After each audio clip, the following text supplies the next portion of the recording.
Hello दोस्तों, स्वागत है आपका हमारे यूट्यूब चैनल पढ़ाई वाला में। दोस्तों, आज हम बात करेंगे झारखंड ज्योग्राफी के एक इम्पॉर्टेंट टॉपिक के बारे में।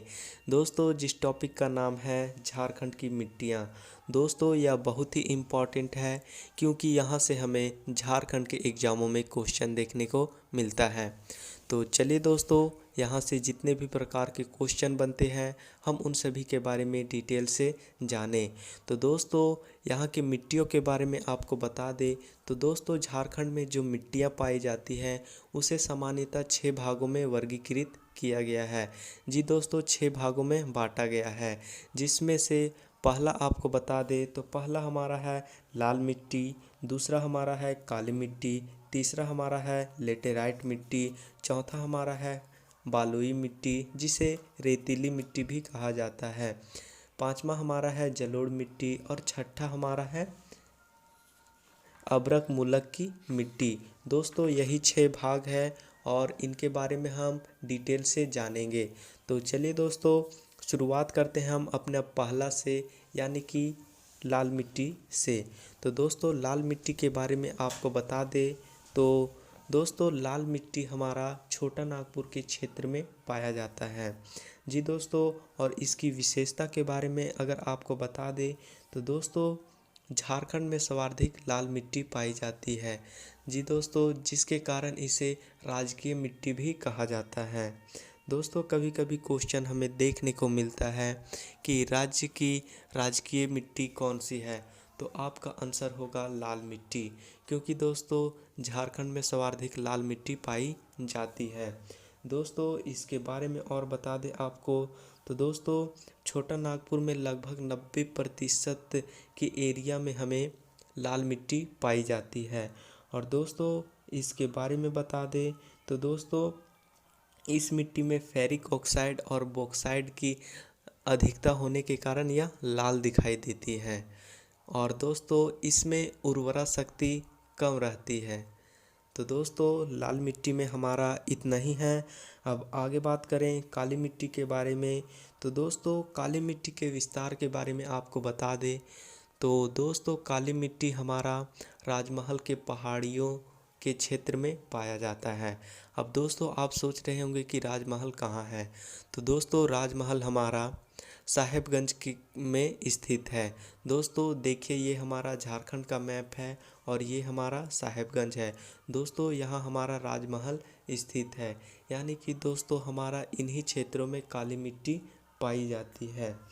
तो दोस्तों, काली मिट्टी के बारे में बता दें तो जैसा कि आप सभी जानते होंगे कि काली मिट्टी में हमारा कपास की खेती की जाती है, लेकिन दोस्तों राजमहल के क्षेत्र में यहाँ पर धान एवं चने की खेती की जाती है।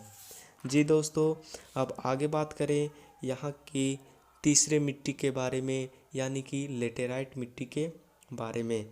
तो दोस्तों, लेटेराइट मिट्टी के विस्तार के बारे में आपको बता दें तो दोस्तों, इसका विस्तार हमारा पलामू के दक्षिणी क्षेत्र, रांची के पश्चिमी क्षेत्र, संथाल परगना और पूर्वी राजमहल क्षेत्र तथा सिंहभूम का ढालभूम क्षेत्र में इसका विस्तार है।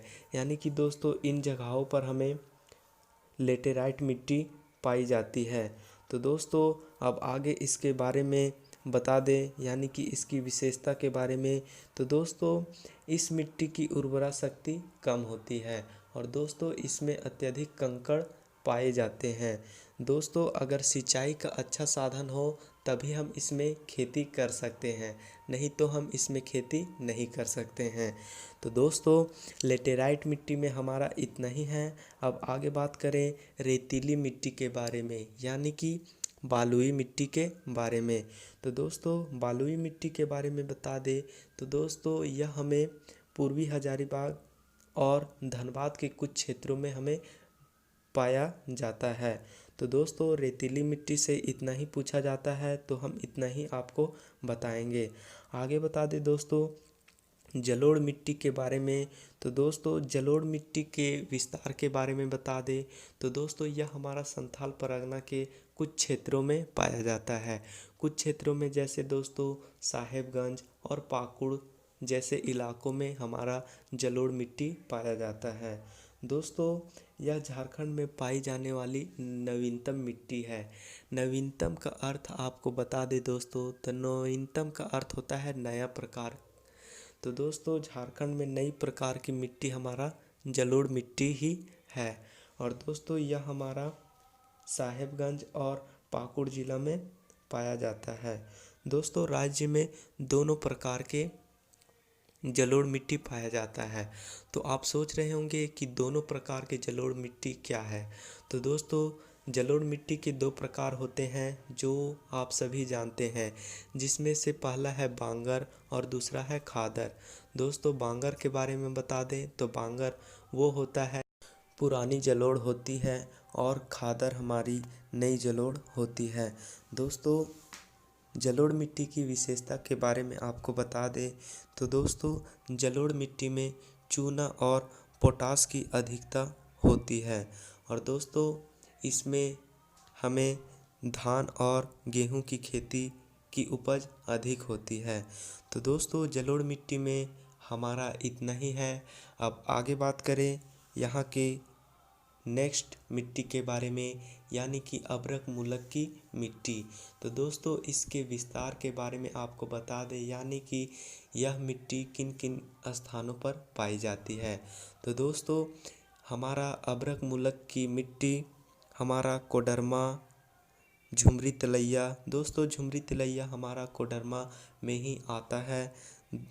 नेक्स्ट मांडू, मांडू दोस्तों रामगढ़ का एक जगह का नाम है और बड़का गांव में पाया जाता है। दोस्तों बड़का गांव हमारा हजारीबाग में आ जाता है। तो दोस्तों इन्हीं जगहों पर हमें अभ्रक मूलक की मिट्टी पाई जाती है। दोस्तों जिन जगहों पर अभ्रक मूलक की मिट्टी पाई जाती है उसे अभ्रक पट्टी कहा जाता है, यानी कि दोस्तों इन जगहों को अभ्रक पट्टी के नाम से जाना जाता है। तो दोस्तों अभ्रक मूलक मिट्टी में हमारा इतना ही है। अब आगे बात करें तो हमारा 6 मिट्टी कंप्लीट हो गया। अब दोस्तों जो अन्य गोंड मिट्टी है उनके बारे में बता दें तो दोस्तों पीली मिट्टी, तो दोस्तों पीली मिट्टी हमारी पलामू ज़िला में पाई जाती है। और दोस्तों जो धात्विक गुणों की मिट्टी है वह हमारे पश्चिमी सिंहभूम के क्षेत्रों में पाया जाता है। और नेक्स्ट बता दें दोस्तों झारखंड में जो चमकीली मिट्टी पाई जाती है वह हमारा हजारीबाग में पाया जाता है। तो दोस्तों मिट्टी से जितने भी क्वेश्चन एग्ज़ामों में पूछा जाता है हम उन सभी के बारे में आपको डिटेल से इसमें बताया है। दोस्तों अगर आप एग्ज़ाम में बैठेंगे तो मिट्टी से इससे बाहर क्वेश्चन नहीं आने वाला है। तो दोस्तों अगर आपको वीडियो अच्छी लगी हो तो लाइक, कमेंट, शेयर और सब्सक्राइब करना ना भूलें। धन्यवाद।